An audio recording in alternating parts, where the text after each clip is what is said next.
A graça e a paz, amados, nesta noite.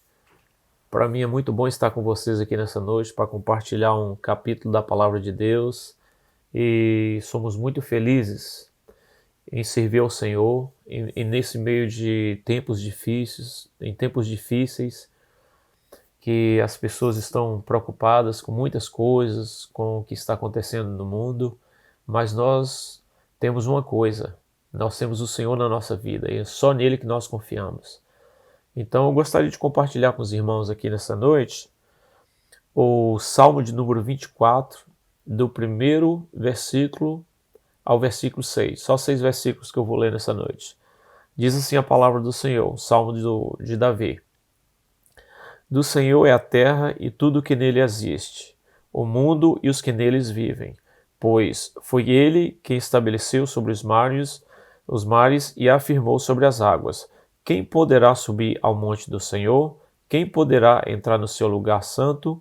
Aquele que tem as mãos limpas e o coração puro, que não recorre aos ídolos, nem jura por deuses falsos. Ele receberá bênçãos do Senhor, e Deus, o seu Salvador, lhe fará justiça. São assim aqueles que buscam a sua face, o Deus de Jacó. Amém? Essa aqui é a palavra do Senhor que eu queria deixar com os irmãos. Eu gostaria de fazer uma oração com os irmãos agora nesta noite, para continuarmos louvando ao Senhor nesse culto abençoado. Senhor nosso Deus, ó Pai, te damos graça nessa noite, Senhor, porque Tu és um Deus grande, um Deus soberano. Senhor, eu quero te pedir, Senhor, que a cada um que vai estar aqui assistindo, que o Senhor possa abençoar de uma forma maravilhosa, Senhor, aqueles que estão com problemas de ansiedade, com preocupações. Pai, vai de encontro a cada vida, Senhor. Visita cada coração, Senhor. Nós queremos dizer que só confiamos no Senhor, Pai, só o Senhor que nós recorremos. Nós te pedimos a Tua bênção na palavra que vai ser ministrada nesse culto nesta noite. Abençoa a irmã Renata, toma ela nas Tuas mãos, coloca as palavras sábias vindas do Senhor na vida dela, Senhor, em nome de Jesus. Amém. Que Deus abençoe a todos.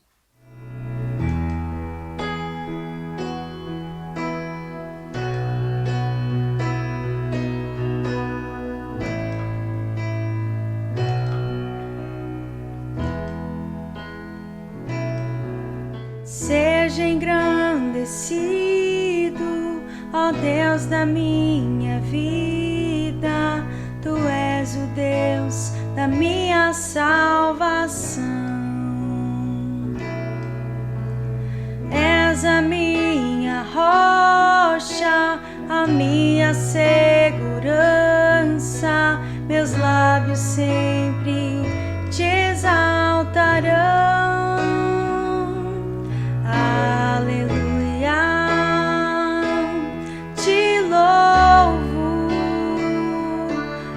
Sei que sobre todos é o Senhor. Aleluia, te louvo, pois sei que sobre todos é o Senhor.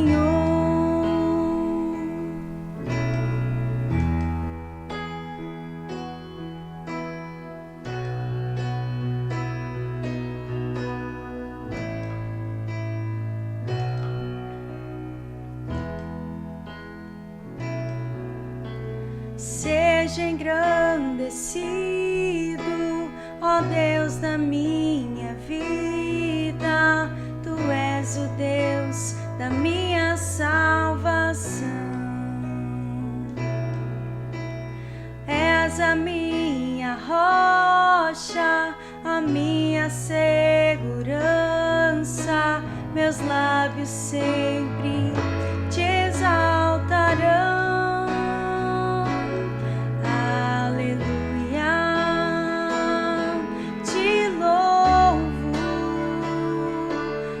Sei que sobre todos é o Senhor.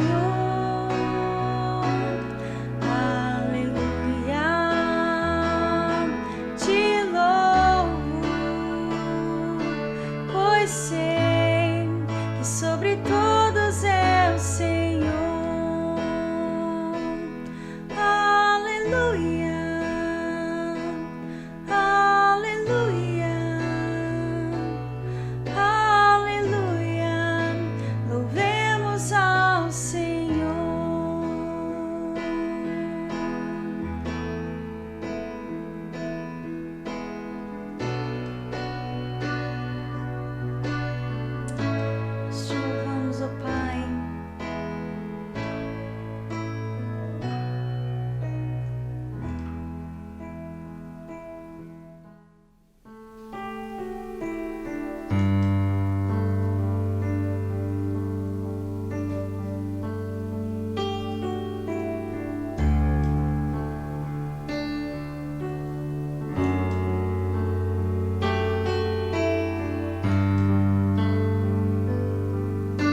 tens liberdade aqui. Espírito de Deus, Espírito de Deus, tens liberdade aqui. Espírito Santo, Espírito Santo, tens liberdade aqui. Espírito de Deus, Espírito de Deus, tens liberdade aqui. Espírito Santo, Espírito Santo, eu sou tua casa, tua morada, eu sou teu lar. Mude as coisas de lugar, eu sou tua casa, tua morada, eu sou teu lar. Mude as coisas de lugar.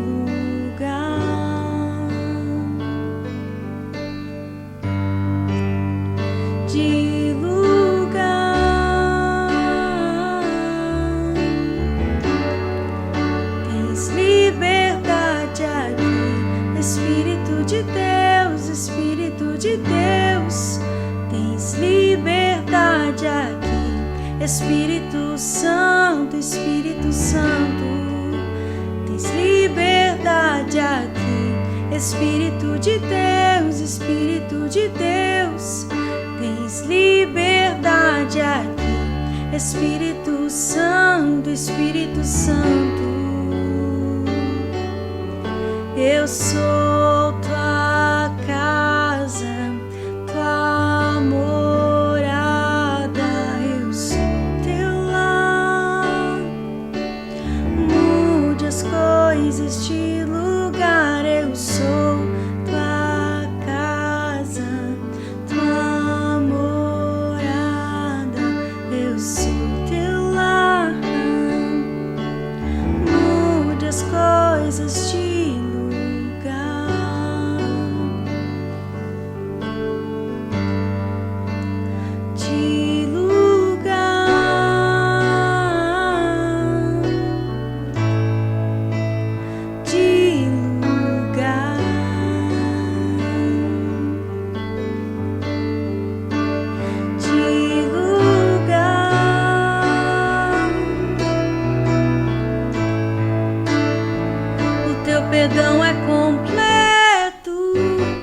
teu perdão é completo, ele sara minha alma, ele sara minha alma. O teu perdão é completo, o teu perdão é completo, ele sara minha alma, ele sara minha alma. O teu perdão é completo, o teu perdão é completo, ele sara minha alma, ele sara minha alma. Eu sou tua casa, tua morada, eu sou teu lar. Mude as coisas de lugar, eu sou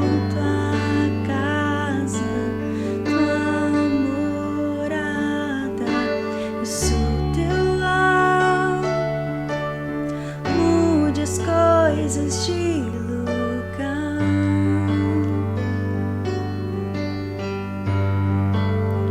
de lugar,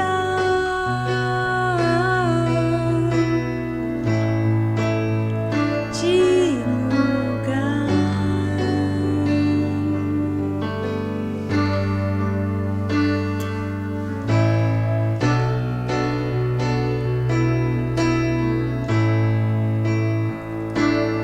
Santo Espírito de Deus, nós te damos liberdade, nós te damos total controle,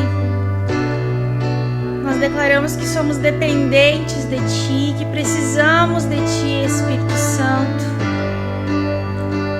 Seja conosco, abra os nossos olhos, os nossos ouvidos e o nosso coração para que possamos Te ouvir, Espírito Santo.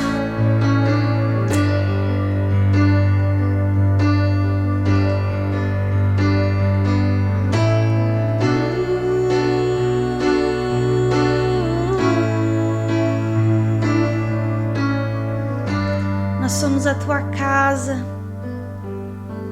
a tua morada, Espírito Santo de Deus.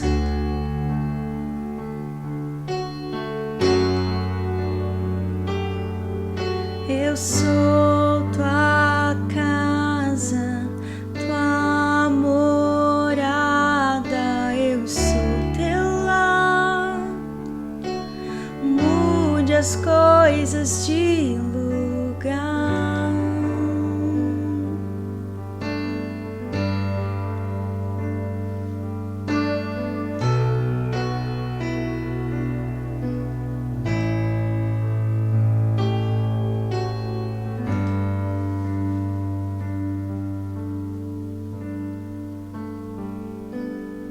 Graça e paz, Igreja Batista de Richmond, tudo bom? Não sei se vocês nos acompanharam na semana passada, nós começamos uma nova série de estudos sobre batalha espiritual. É um assunto bem complexo, eu não tenho a pretensão de abordar tudo, contar todos os... trazer para vocês todos os versículos, todas as histórias sobre o assunto, não é essa a intenção. A minha intenção é compartilhar com vocês o que Deus tem colocado no meu coração. Eu tenho meditado muito sobre esse tema e eu tenho certeza que através do conhecimento da palavra de Deus a gente vai poder se defender melhor contra as ciladas do inimigo, contra as armações que ele pode vir colocar na nossa vida, a gente vai poder se proteger. E é essa a intenção do estudo de hoje. Nos dá as ferramentas que a gente precisa para vencer o dia ruim, para vencer os obstáculos, os desafios que possam ser colocados pelo inimigo. Eu queria convidar vocês nesse momento a fechar seus olhos e orar comigo. Deixa as preocupações de fora, deixa os problemas, o que está acontecendo no mundo. Vamos focar e pedir a Deus que fale conosco. Porque o nosso Deus, Ele está aqui, Ele se faz presente, Ele quer trabalhar em nós. Senhor, graças te damos, ó Pai, por mais uma oportunidade, Senhor, de estarmos aqui buscando conhecimento de Ti, Senhor. Que a Tua presença seja abundante, ó Pai. Que onde quer que Teus filhos e filhas estejam, ó Pai, que a Tua presença seja manifestada na vida deles. Que o Senhor flua, Espírito Santo. Que o Senhor trabalhe em nós, cura as feridas que precisam ser curadas, tira os espinhos que precisam ser retirados, ó Pai. Nos aproxima mais de Ti, nos faz andar nos Teus caminhos, Senhor. Repreendemos, ó Pai, todo o mal, ó Pai. Tudo que não provém de Ti, todas as ciladas, todas as setas do inimigo, Senhor, nós repreendemos em nome de Jesus.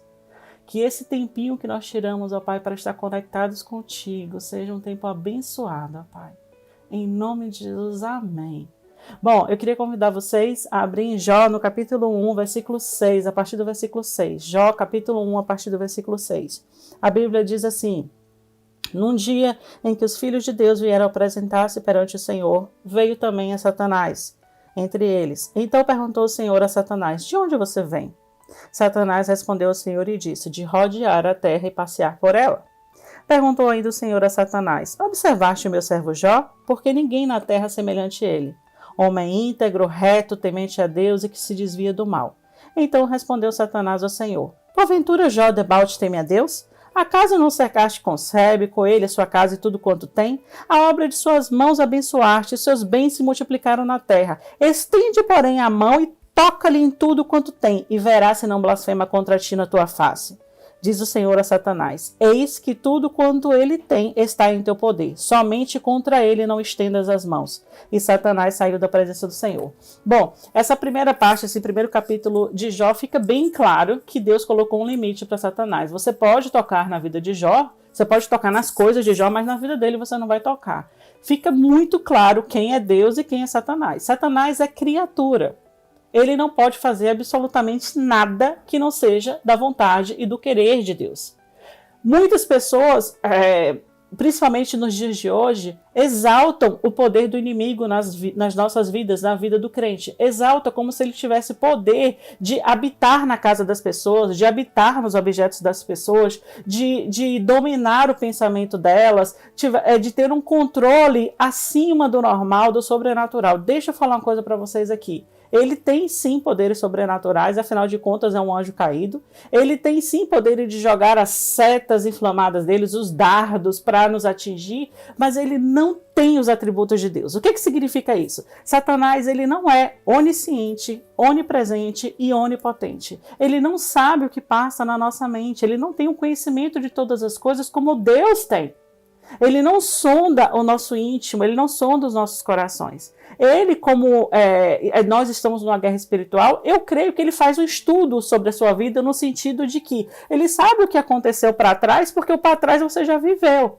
Mas ele não sabe do futuro, porque o futuro pertence a Deus. Ele sabe muito bem as suas falhas, porque você demonstra essas falhas. Você fala sobre essas falhas. Ele sabe, mas ele não sabe os propósitos que tem dentro do seu coração. Ele não sabe os planos que Deus tem para você. Então, Satanás, ele só pode agir na vida de um cristão se o cristão der a brecha para ele fazer isso. Se o cristão não der a brecha, não estiver numa vida de pecado, mas estiver andando conforme a vontade e o querer de Deus, nada vai acontecer. Ele não vai poder agir nas nossas vidas se Deus não permitir. Ah, Renata, mas por que Deus permitiu que ele tocasse na vida de Jó? Eu não quero que toque na minha vida. Gente, o poder de Deus se aperfeiçoa na nossa fraqueza. Eu não sei por que Deus permitiu que isso acontecesse com Jó, mas eu sei que através da vida de Jó, o nome de Deus foi exaltado. Eu sei que através da experiência que Jó teve, milhares e milhares de pessoas até hoje são abençoadas através do testemunho que ele deu. Então, Deus sabe dos caminhos dele, quem somos nós para questionar? Mas de uma coisa eu tenho certeza absoluta. Nada acontece na vida de um servo, uma serva de Deus, que não seja do querer de Deus. Porque Satanás, ele é uma criatura. Ele tem vários nomes. Ele pode ser chamado de Beelzebu, inimigo, maioral dos demônios, diabo, assassino, mentiroso, pai da mentira. Ele pode ser o que for, chamado do que for, mas ele é uma criatura. Ele já foi derrotado por Deus, ele foi derrotado por Jesus, ele não conseguiu destruir Jesus e ele não vai conseguir nos destruir se nós não permitirmos que ele consiga, se Deus não permitir que isso aconteça na nossa vida. Então eu queria deixar isso bem claro, porque a gente vê as pessoas ou não falando sobre o assunto, deixando esse assunto de lado, ou dando muito valor, muita importância.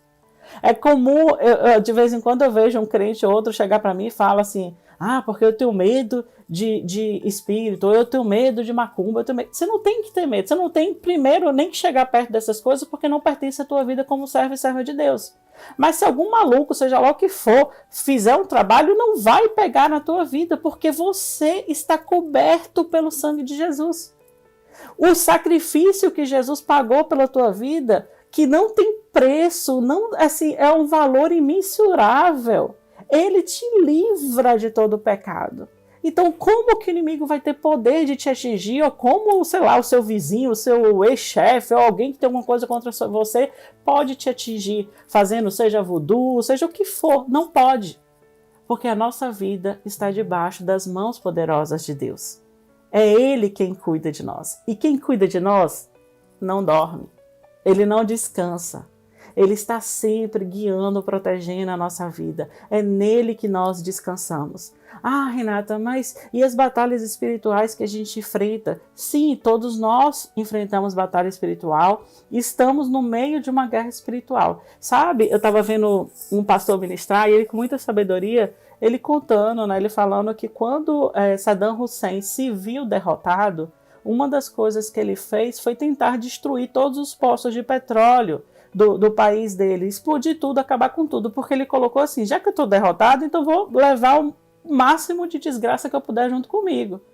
E é basicamente isso que Satanás faz. Ele já é derrotado, ele já perdeu. Ele não tem poder contra os escolhidos do Senhor. E o que ele quer fazer? Ele quer destruir. Então, qual a forma que ele tem de destruir as nossas vidas? É fazer com que a gente saia do direcionamento de Deus, plantando mentiras, plantando enganos, plantando ciladas. Mas se eu e você estivermos firmes na rocha que é Jesus, pode vir tempestade, pode vir o que for, que a nossa casa não será abalada, porque nós sabemos exatamente em quem nós confiamos. O nosso Deus, Ele é Deus de poder, Ele é um Deus maravilhoso e Ele nos livra e nos guarda de todo o mal. O Salmo, que é um dos salmos que eu mais amo, é o 139, ele fala: ainda a palavra não me chegou à língua e tu, Senhor, já conhece toda. Tu me cercas por trás e por diante e sobre mim pões a tua mão. Tal conhecimento é maravilhoso demais para mim, é sobremodo elevado, não posso atingir. Ou seja, ainda que a palavra não tenha chegado na nossa boca, o Senhor já sabe. Ele nos cerca. Gente, sabe aquelas fraquezas que nós temos e que às vezes a gente não compartilha, não divide, porque a gente até fica envergonhado? Deus conhece. Sabe os pontos fracos que a gente está tendo dificuldade de trabalhar? Deus sabe. Ou o perdão que a gente não está conseguindo liberar, aquela mágoa que a gente está guardando, tudo isso pode ser usado pelo inimigo para atacar nossas vidas e nos enfraquecer em relação ao nosso relacionamento com Deus. Então eu faço um desafio nessa noite. Vamos orar a Deus e dividir com Ele as nossas fraquezas. Dividir para que Ele possa trabalhar em nós. Paulo tem uma experiência interessante em relação a isso. Se você abrir lá em 2 Coríntios, capítulo 12, versículo 7 e 10, Paulo diz: e para que não me exaltasse pela excelência das revelações, foi-me dado um espinho na carne, a saber, um mensageiro de Satanás para me esbofetear, a fim de não me exaltar, acerca do qual 3 vezes orei ao Senhor para que me desviasse de mim. E disse-me: a minha graça te basta, porque o meu poder se aperfeiçoa na sua fraqueza. De boa vontade, pois, me glorificarei nas minhas fraquezas, para que em mim habite o poder de Cristo. Por isso, sinto prazer nas fraquezas, nas injúrias, nas necessidades, nas perseguições, nas angústias, por amor de Cristo, porque quando estou fraco, estou forte. Olha que coisa mais linda. Paulo fala de uma fraqueza dele que ele se refere como um mensageiro de Satanás para esbofetear. Um mensageiro de Satanás para esbofetear Paulo, ou seja, algo que estava trazendo uma luta espiritual muito grande na vida dele. Teólogos podem dizer várias coisas, mas na verdade ninguém sabe ao certo do que ele estava se referindo. Mas era algo que o incomodava demais, que o estressava demais, a ponto dele orar e pedir que Deus livrasse ele disso. E Deus vira para ele e fala: não vou te livrar, minha graça te basta, porque o meu poder se aperfeiçoa na tua fraqueza. Gente, quando nós reconhecemos a nossa fraqueza diante de Deus, nós nos fortalecemos dele. Porque quando estamos fracos, sabemos que somos limitados, pecadores e que precisamos da misericórdia de Deus, nós damos espaço para Deus agir em nós. Mas quando somos soberbos, quando somos arrogantes, quando nos achamos donos da verdade, donos do conhecimento, nós nos enchemos de nós mesmos, nós damos espaço para o inimigo agir nas nossas vidas. Precisamos ter um temor de Deus. Um temor de Deus é respeitar a Deus por quem Ele é, reconhecendo quem nós somos. Pecadores, miseráveis, que necessitamos da misericórdia de Deus. Nós necessitamos estar com os nossos joelhos prostrados, pedindo que o Senhor, dia a dia, reavive os nossos corações, reavive a presença dEle nas nossas vidas. Precisamos reconhecer as nossas falhas e parar de julgar os outros como se fôssemos melhores, mas pelo contrário, reconhecendo que somos fracos, pecadores e que precisamos desesperadamente da misericórdia de Deus nas nossas vidas. Então, fazendo como Paulo: Senhor, eu sou fraco, me livra, Senhor, desse espinho que está na minha carne. E ainda que a gente ouça o Senhor falando: não vou te livrar, porque a minha graça te basta, a gente possa reconhecer que a nossa vida está nas mãos do Senhor.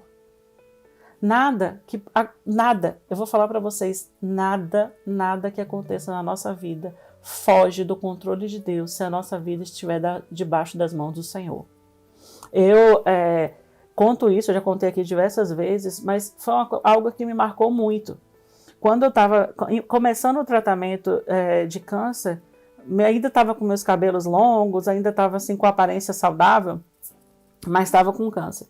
E eu fui numa igreja e até ministrei nessa igreja. E na hora que estavam pedindo orações, eu fui pedir oração lá na frente. Aí o pastor me chamou de lado e falou assim, o que a irmã está pedindo oração? Porque aí ele achou até estranho, uma pessoa que tinha ministrado, cheia da unção de Deus e tal, pedir oração. E eu estava pedindo oração, eu falei, não, porque eu estou passando por um tratamento de câncer. Aí ele falou, irmã, repreende isso é coisa do diabo. Só que na hora me chocou, assim, ele falar aquilo. Eu falei assim, eu falo que nem Paulo, se eu vivo, para o Senhor vivo, se eu morro, para o Senhor eu morro, que depois eu vivo, eu morro, sou do Senhor. Porque assim, gente, olha bem, se a sua vida está na mão do Senhor e não na mão do inimigo, qualquer coisa que venha da sua vida, ainda que tenha sido plantado pelo inimigo, fugiu do controle de Deus? Será que o Deus que nós cremos é tão pequeno que fica debaixo da mão de Satanás, do agir de Satanás? Claro que não. Lógico que não. Se nós entregamos as nossas vidas para o Senhor Deus, o Senhor Criador dos céus e da terra, aquele que nos formou, que conhece todas as partes do nosso corpo, que sonda o nosso pensamento, algo vem na nossa vida que não seja do propósito querer de Deus? Eu não posso crer nisso. Afinal de contas, Satanás ele não é um Deus das trevas, ele é uma criatura.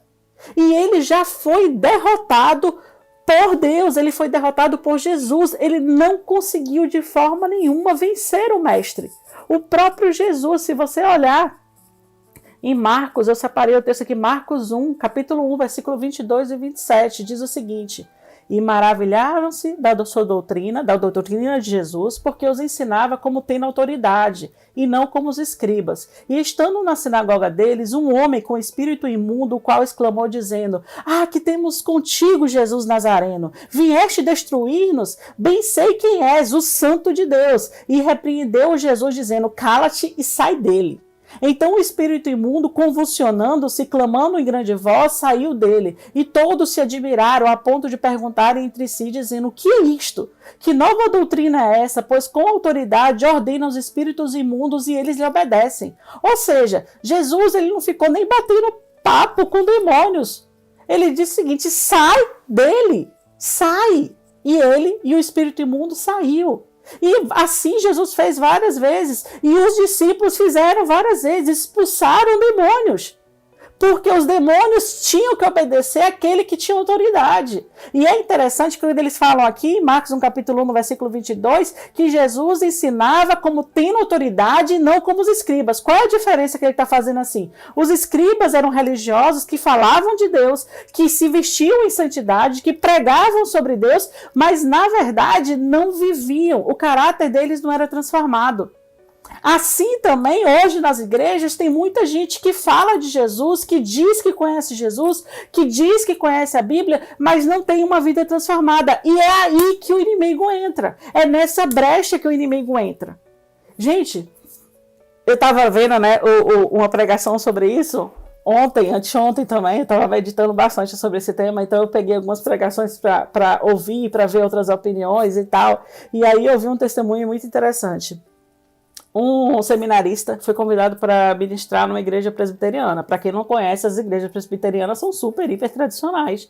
E para você até ministrar lá, você precisa ser já um pastor já com experiência. Mas essa igreja chamou o seminarista, ele ficou até muito, honrado, né, de ir ministrar na igreja. E ele se preparou e foi. Quando chegou lá, no momento que ele estava com o pastor da igreja, né, confraternizando e tudo, chegou uma pessoa falando: pastor, tem uma mulher endemoniada ali numa casa tal, o senhor precisa ir lá para expulsar. Aí o pastor disse: nossa, isso é uma ótima oportunidade, porque hoje nós temos aqui um santo homem de Deus. Esse seminarista veio pregar, ele pode ir lá expulsar o demônio. O seminarista, ainda mais presbiteriano, ele não tinha experiência em expulsar demônio nenhum. E ele chega lá na casa da pessoa, né? A pessoa endemoniada se babando, se ruivando e tal. Quando o seminarista abre a boca, já levou um bufetão do bicho. O bicho já bateu nele, ele caiu no chão. Ele contando para o pastor, chorando, ele disse que quando ele caiu no chão, Deus começou a mostrar para ele tudo o que ele vivia ele seminarista, conhecedor da palavra e tudo, mas com tantas falhas, com tantas áreas precisando ser trabalhadas e sendo humilhado ali por um demônio, humilhado por uma pessoa possessa. Você já imaginou a situação? Ser humilhado, o diabo conseguir jogá-lo no chão daquele jeito, e ele sem ter para onde fugir, né? Sem ter para onde correr. Ele era um servo de Deus. Então ele diz para o pastor que ele fez igual a Sansão no final. Senhor, eu sou miserável. Senhor, me perdoa os meus pecados, perdoa as minhas falhas. Tem tantas áreas na minha vida que eu preciso que o Senhor trabalhe, Pai. Mas não me envergonhe aqui, Senhor. Que Teu Espírito Santo me use e que me faça, Senhor, repreender esse mal, tirar esse demônio da vida dessa pessoa. E aí, naquele momento, o Espírito Santo tocando no coração dele, fazendo com que ele se humilhasse perante a face de Deus, sabe? Perante o altar do Senhor. O bicho já começou a se contorcer só da oração. O bicho já começou a contorcer e saiu, foi expulso. E essa experiência, ele contando para o pastor, né? Essa experiência foi uma experiência tremenda para ele, porque mostrou quanto que era importante ter uma vida de fato no altar. E lembrou muito de mim. Quando eu me converti, e eu ficava ouvindo meu pastor, né, pregar com tanta autoridade, com tanta unção, sabe? Sendo usado por Deus. E eu tinha muitos sonhos, assim, de pensar, meu Deus, se eu sou levada para uma situação dessa, será que eu vou ser envergonhada pelo bicho, pelo diabo, porque eu preciso consertar áreas da minha vida? E Deus me trabalhou nesse sentimento, sabe? Deus me mostrou que se a gente quer autoridade, unção para vencer o mal, a gente precisa de fato olhar para nós mesmos. O que é que dentro da gente precisa ser transformado? O que é que dentro da gente precisa da luz de Cristo para limpar a sujeira?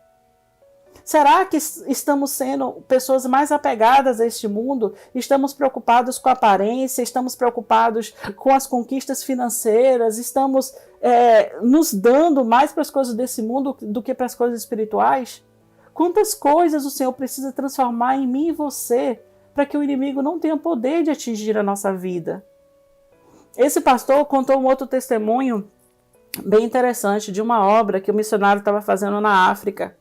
E, de novo, tinha demônio, uma pessoa endemoniada para ser liberta, né? E esse pastor foi orar e nada de conseguir, vieram os obreiros e nada de conseguir. E o pastor disse que ficou com tanta vergonha, o missionário disse que ficou com tanta vergonha, que ele falou, vou embora daqui e não volto nunca mais, vou largar isso não é para mim. E Deus falou para ele, não, você não tem que largar, você tem que se transformar. Você tem que buscar o poder de Deus, o poder de mim. E não é em você.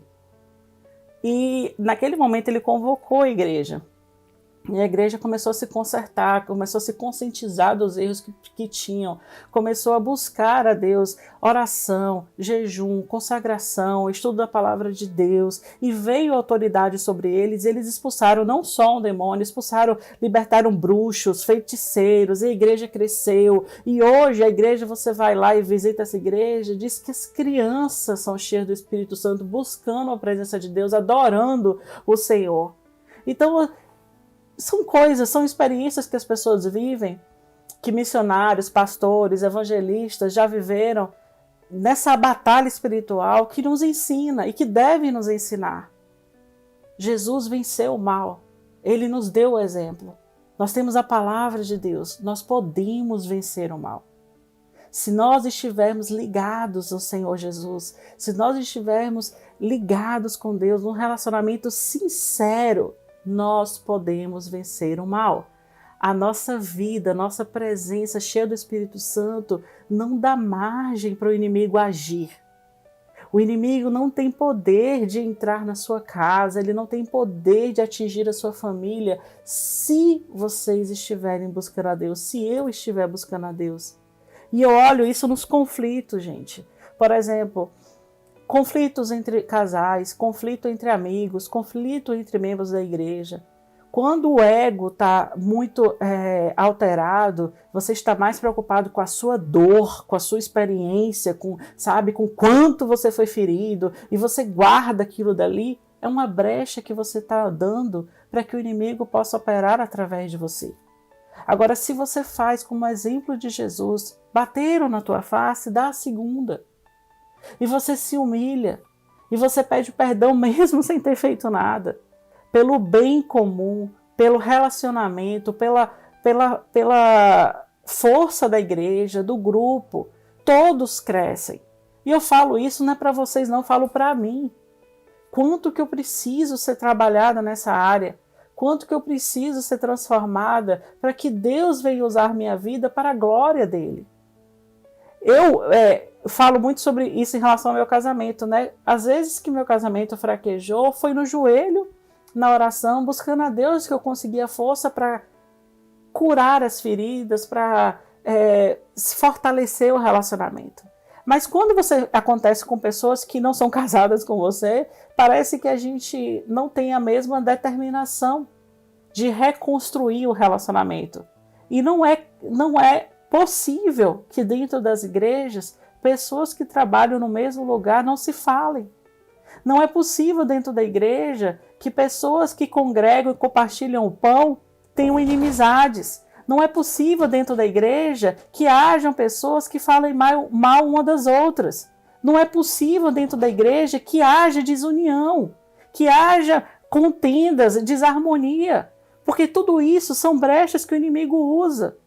Então a gente precisa mais do que nunca, pelo tempo que nós estamos vivendo, nos reconciliar uns com os outros, buscar a presença de Deus, para que a gente não seja enganado pelo inimigo. Satanás, ele é o pai da mentira. Ele usa a própria palavra para deturpar. Semana passada a gente falou da tentação de Jesus. Essa semana eu queria convidar vocês a ler 1 Timóteo, no capítulo 4, versículo 1, que diz o seguinte: mas o Espírito expressamente diz que nos últimos tempos apostatarão alguns da fé, dando ouvidos a espíritos enganadores e a doutrinas de demônios. Eu quero chamar a atenção em relação a isso porque eu creio que, mais do que nunca na história, a gente está cheio de livros de pessoas falando sobre Deus. Pessoas que tiveram experiências com Deus ou pessoas que estudaram e fizeram curso de teologia, mestrado em teologia e tudo, sei lá o quê, e resolveram escrever sobre Deus. E aí as igrejas leem esses livros e pregam como se fosse a própria Bíblia. Teólogos, pessoas cheias de conhecimento, colocam a sua visão, a sua impressão, e tem muita gente que segue isso daí. E você vê ensinamentos hoje sobre batalha espiritual que diz, por exemplo, que a pessoa tem que quebrar uma maldição hereditária. Irmãos, a Bíblia é muito bem clara. O sangue de Jesus nos livra de todo o pecado. O sangue de Jesus nos livra de todo o pecado. Você não pode ser responsável pelo pecado do seu pai, pelo pecado da sua mãe, mas a gente vê as pessoas repetindo esse erro porque aprenderam de alguém. E se você abrir em Ezequiel, eu separei esse texto, Ezequiel, capítulo 18, versículo 19 e 21, Ezequiel diz o seguinte: contudo, vocês perguntam, por que o filho não partilha da culpa do seu pai? Uma vez que o filho fez o que é justo e direito e teve cuidado de guardar todos os meus decretos, com certeza ele viverá. Aquele que pecar é que morrerá. O filho não levará a culpa do pai, nem o pai levará a culpa do filho. A justiça do justo será acreditada e a impiedade do ímpio lhe será cobrada. Mas se o ímpio se desviar de todos os pecados que cometeu e obedecer a todos os meus decretos e fizer o que é justo e direito, com certeza viverá e não morrerá. O que a palavra está dizendo aqui bem claramente? Nós não levamos o pecado dos nossos pais. Então você vê livros hoje que são escritos falando isso, que você tem que repreender os pecados da sua avó, do seu bisavô, do seu tataravô. Para com isso. A partir do momento que você aceita Jesus, não tem maldição nenhuma contra a sua vida. Nenhuma. Porque se a gente aceitar que os erros que outras pessoas cometeram tenham influência na nossa vida hoje, na nossa vida cristã hoje, nós estamos simplesmente aceitando que o nosso Deus não é um Deus de poder. E não faz sentido isso. Não faz absoluto sentido. Se nós aceitamos Jesus, todas as cadeias foram quebradas, todas as maldições foram quebradas, não existe nada, absolutamente nada que tenha ficado para trás. Quando nós batizamos, qual é o símbolo do batismo? Que nós morremos para o mundo e nascemos para Cristo. Então, se o inimigo vier através de pessoas, através de maus ensinamentos e colocar o dedo no seu nariz e dizer que você não merece a salvação por causa de um pecado que foi cometido no passado, ele é mentira de Satanás, porque ele é o pai da mentira. E ele planta isso na cabeça das pessoas para torná-las escravas dele. Mas você, meu irmão, minha irmã, você não é escravo. Deus te libertou. O que você fez no passado, se você já se arrependeu, está livre, está consumado. O sangue de Jesus está sobre a tua vida. Esses são ensinamentos que eles estão pregando. Por exemplo, que se você ficou doente, ou se você está doente, é porque o diabo colocou essa doença em você, você tem que se repreender. Você vai repreender sim, pode ser uma cilada do inimigo, mas eu vou te dizer uma coisa. A sua vida pertence ao Senhor. E Ele não pode tocar na sua vida se essa não for a vontade de Deus. Ele não pode. Então, as ciladas que o inimigo colocar, nós vamos vencer todas através do poder de Deus na nossa vida, do poder de Deus, das experiências que nós temos com o Espírito Santo, que nos faz entender de quem nós somos filhos e filhas. Efésios, no capítulo 6, versículo 11 e 13, Efésios, capítulo 6, versículo 11 ao 13, diz o seguinte: revesti-vos de toda a armadura de Deus, para poderdes ficares firmes contra as ciladas do diabo. Porque a nossa luta não é contra o sangue e contra a carne, e sim contra os principados, potestades, contra os dominadores desse mundo tenebroso, contra as forças espirituais do mal nas regiões celestes. Portanto, tomai toda a armadura de Deus, para que possais resistir no dia mau, e depois de teres vencido tudo, permanecerdes inabaláveis. Irmãos, Satanás, ele faz as armadilhas dele. E uma das coisas que ele apronta é fazer com que a gente acredite que a nossa briga é contra pessoas. E quando ele fala aqui em Efésios que a nossa luta não é contra sangue e carne, e sim contra os principados e potestades, ele está dizendo o seguinte, Deus está dizendo o seguinte: se alguém está te fazendo mal, seja no trabalho, seja na sua família, seja no seu ciclo de amigos, seja na igreja, não é a pessoa que você deve odiar, ou não é a pessoa que está te atingindo. É o inimigo que está operando através dessa pessoa. Então, você colocar essa lente espiritual vai abrir um campo de entendimento para você, no sentido, para a gente, né, para mim também, no sentido de que quando alguém nos machucar, a gente tem que olhar para Deus e falar assim: Senhor, tá doendo, me machucou, me dá discernimento espiritual para lidar com essa situação. E eu falo isso, irmãos, como uma pessoa que realmente busca Deus nesse sentido, porque eu entendo que é difícil você se reconciliar ou você recriar um relacionamento com alguém que te fez mal. Mas se você busca Deus e você consegue fazer isso com sucesso, você vai estar vencendo as trevas e glorificando o nome do Senhor. Eu lembro, nos Estados Unidos, eu tive um pastor, uma época que ele me deu uma dor de cabeça terrível. E o nosso relacionamento era muito difícil. Mas ao invés de eu ficar com raiva dele, eu entrei no desafio. O meu desafio era orar pela vida dele, orar pela vida da esposa dele. E eu comecei a orar com todo o meu coração. Eu botava meu joelho no chão, meu rosto no chão, literalmente eu ia pro pó. E eu orava: Senhor, abençoa a vida dele. Eu não estou sentindo isso no meu coração, eu não estou querendo pedir que o Senhor abençoe, mas abençoe. E eu comecei a orar e interceder. Reconstruímos o relacionamento. O relacionamento foi sendo reconstruído naturalmente. E ele se transformou padrinho do meu casamento. Ele chorou no meu casamento como o pai chora por uma filha.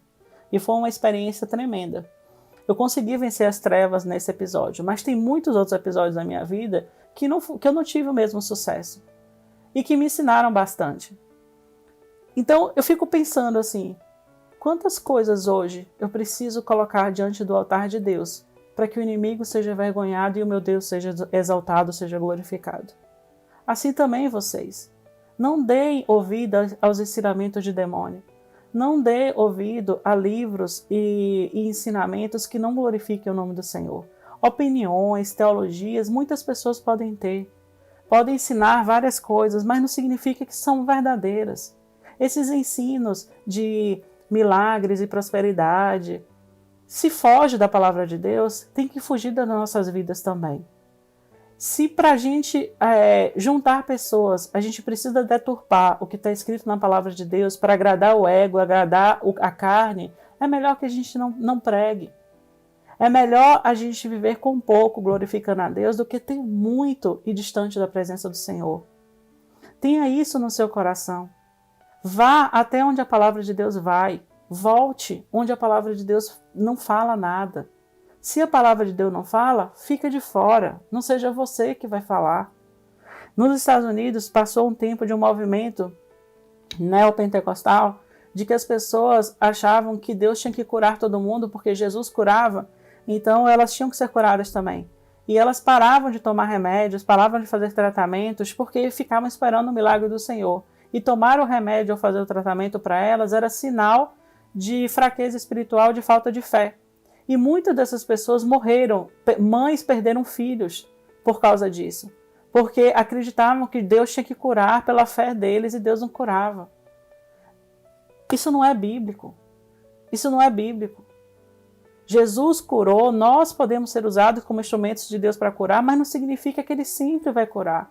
Uma coisa é certa, ou nós morremos, porque todo mundo vai morrer um dia, ou nós seremos arrebatados.